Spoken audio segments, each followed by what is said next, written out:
Baik. Assalamualaikum warahmatullahi wabarakatuh. Sebelumnya, perkenalkan dulu nama saya Muhammad Kabisya Putra dari D3 Teknik Mesin Politeknik Harapan Bersama. Pada kesempatan kali ini, saya akan sedikit membahas tentang keselamatan dan kesehatan kerja. Oke, yang pertama ada pengertian K3.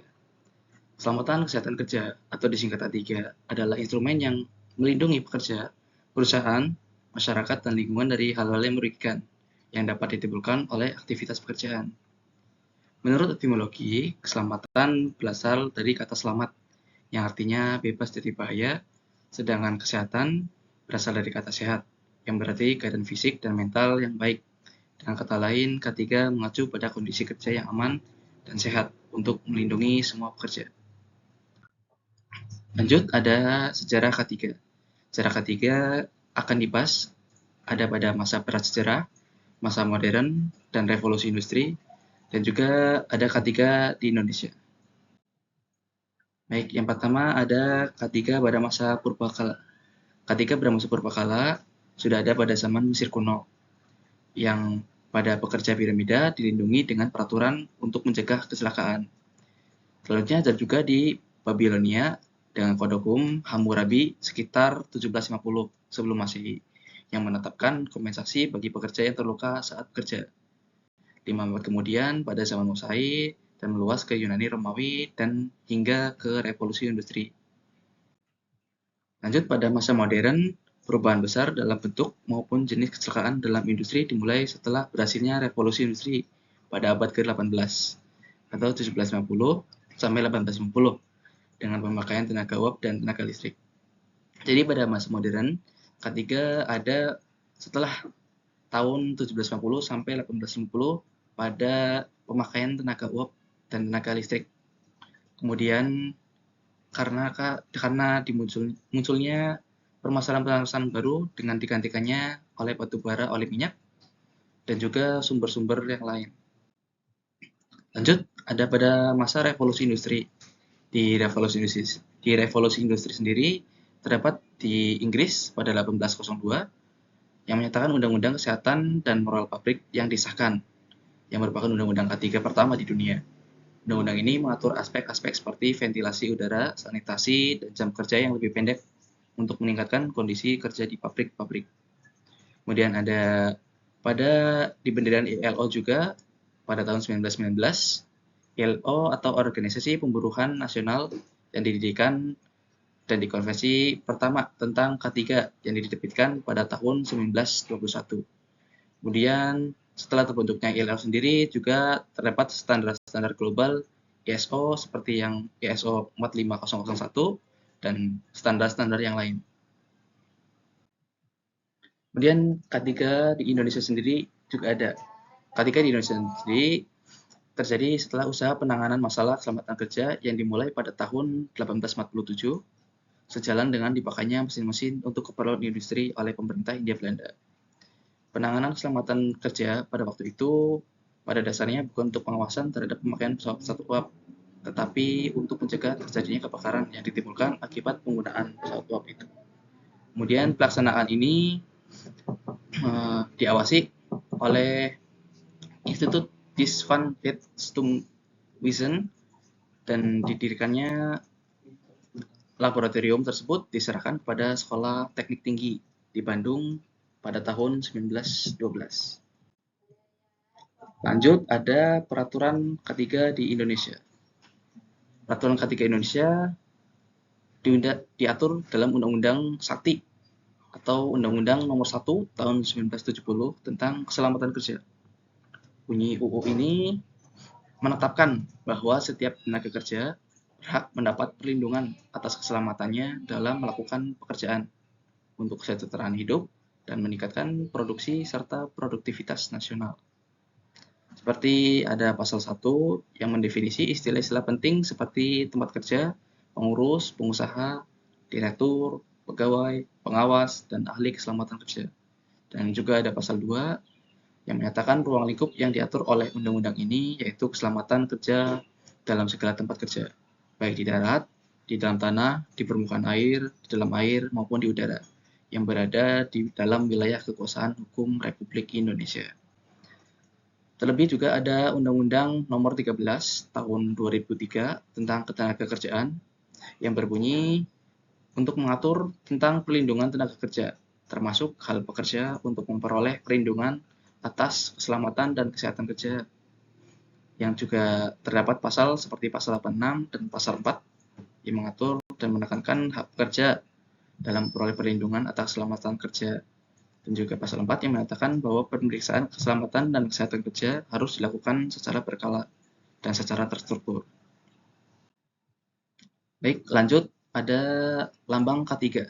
K3 sendiri terdapat beberapa fungsi dari logo K3. Yang pertama ada palang, yang artinya bebas dari kecelakaan dan penyakit akibat kerja. Kedua ada roda gigi. Roda gigi ini artinya pekerjaan dengan kesegaran jasmani dan rohani. Kemudian ada warna putih. Warna putih sendiri berarti suci dan bersih. Terus juga ada warna hijau yang mengartikan keselamatan, kesehatan, dan kesejahteraan. Terus juga ada 11 roda gigi. 11 roda gigi ini artinya 11 bab dalam Undang-Undang Sakti Nomor 1 Tahun 1970 tentang keselamatan kerja. Baik, lanjut pada tujuan K3. Tujuan K3 ini yang kita bahas ada dua macam, satu universal dan satu untuk Undang-Undang Nomor 1. Yang universal sendiri, yang pertama ada mencegah terjadinya kecelakaan, yang kedua mencegah agar kecelakaan yang serupa tidak terulang kembali, atau repeat accident. Yang ketiga juga menjamin pekerja dapat mengembangkan potensinya sesuai harkat dan martabatnya sebagai seorang manusia. Terus ada fungsi tujuan dari undang-undang. Yang pertama ada kegiatan agar setiap tenaga kerja terjamin keselamatannya. Juga yang kedua ada agar orang lain yang berada di tempat kerja terjamin keselamatannya. Yang ketiga ada agar sumber produksi dapat dipakai secara aman dan efisien. Lanjut, ada pengertian hazard dan bahaya. Hazard dan bahaya. Hazard ini adalah sumber atau situasi atau bahkan tindakan yang berpotensi mencederai manusia yang menyebabkan sakit, penyakit, atau kombinasi dari semua ini. Jadi, hazard adalah lambang dari sumber situasi atau bahkan tindakan yang berpotensi mencederai pekerja. Lanjut, ada pengertian dari danger dan safe. Pertama ada danger. Danger adalah tingkatan bahaya dari suatu kondisi yang terjadi jika terjadi kecelakaan. Danger ini menunjukkan sejauh mana kerusakan atau cedera dapat terjadi akibat dari kondisi tersebut. Dalam konteks keselamatan kerja, mengenai tingkat bahaya atau danger sangat penting untuk mengambil, atau danger ini sebagai acuan untuk mengambil langkah-langkah pencegahan yang tepat. Kemudian ada pengertian dari safe. Safe itu adalah tingkatan bahaya dari suatu kondisi di mana sumber bahaya telah diidentifikasi dan dikendalikan dengan baik, sehingga risikonya telah diminimalisirkan.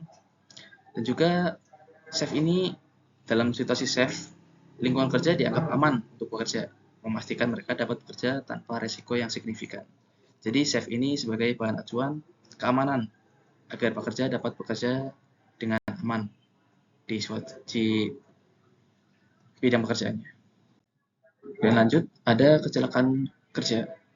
Kecelakaan kerja adalah suatu kejadian yang tidak dikehendaki dan tidak diduga, semua yang dapat menimbulkan korban manusia atau bahkan harta benda.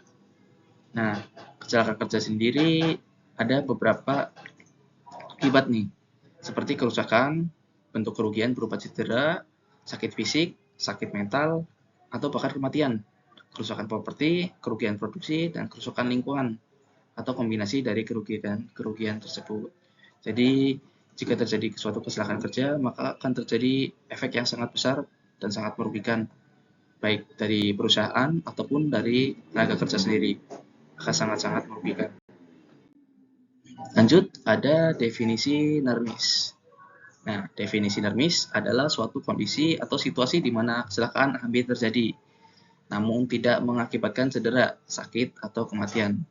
Jadi artinya nermis ini adalah kejadian hampir celaka, tapi tidak sampai terjadi. Meskipun nermis ini tidak terjadi kecelakaan, tapi insiden nermis harus tetap mendapatkan perhatian yang sama seperti kecelakaan-kecelakaan lainnya. Karena jika terulang, kemungkinan bisa berakibat cedera yang serius dan terjadi akibat dari kerusakan kerja seperti kecelakaan dan kematian yang tadi dibahas. Lanjut, ada accident. Accident adalah suatu kejadian atau tindakan yang tidak diinginkan dan tidak direncanakan yang berakibat cedera pada manusia, kerusakan barang, gangguan terhadap pekerjaan, atau pencemaran lingkungan. Dalam konteks keselamatan dan kesehatan kerja, accident juga dapat diartikan sebagai insiden yang menyebabkan cedera, sakit, atau kematian. Penting untuk selalu memperhatikan faktor-faktor penyebab kecelakaan guna menghindari terulangnya kejadian yang serupa. Jadi definisi accident ini sama seperti dengan definisi danger dan kecelakaan kerja yang menyebabkan kerusakan-kerusakan yang sangat signifikan dan sangat merugikan. Nah, lanjut, ada mengapa sih kecelakaan dapat terjadi?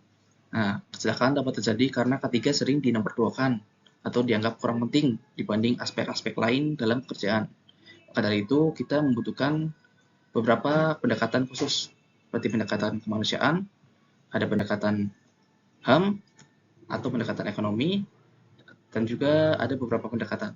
Yang pertama ada pendekatan kemanusiaan, mengatur kecelakaan menimbulkan penderitaan fisik dan mental bagi korban serta keluarganya, serta penerapan ketiga yang bertujuan untuk melindungi keselamatan dan kesejahteraan pekerja yang merupakan bagian dari hak asasi manusia sendiri. Lanjut, ada di pendekatan ekonomi yang berperan penting dalam mencegah kerugian finansial akibat kecelakaan kerja. Kemudian ada pendekatan filosofis dengan upaya-upaya atau pemikiran yang ditujukan untuk menjamin keutuhan dan kesempurnaan fisik serta mental tenaga kerja dan manusia pada dasar umumnya. Terus juga ada pendekatan secara hukum.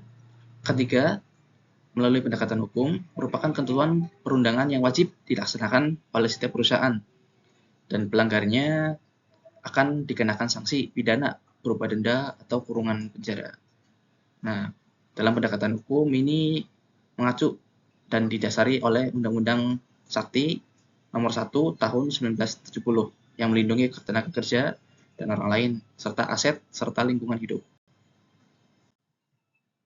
Nah, lanjut, ada sasaran ketiga. Ketiga sendiri mempunyai sasaran yang pertama yaitu melindungi para pekerja dan orang lain di tempat kerja baik formal maupun informal. Kemudian yang kedua, ketiga ini menjamin setiap sumber produksi yang dipakai secara aman dan efisien. Yang ketiga, menjamin proses produksi agar berjalan dengan lancar. Oke, pembahasan kali ini telah selesai. Dan sebelumnya, saya mengucapkan terima kasih atas perhatiannya karena mau mendengarkan dan mau hadir untuk pada sesi presentasi saya kali ini. Kurang lebihnya, mohon maaf. Saya Muhammad Kimia Putra. Sekian dan terima kasih. Wassalamualaikum warahmatullahi wabarakatuh.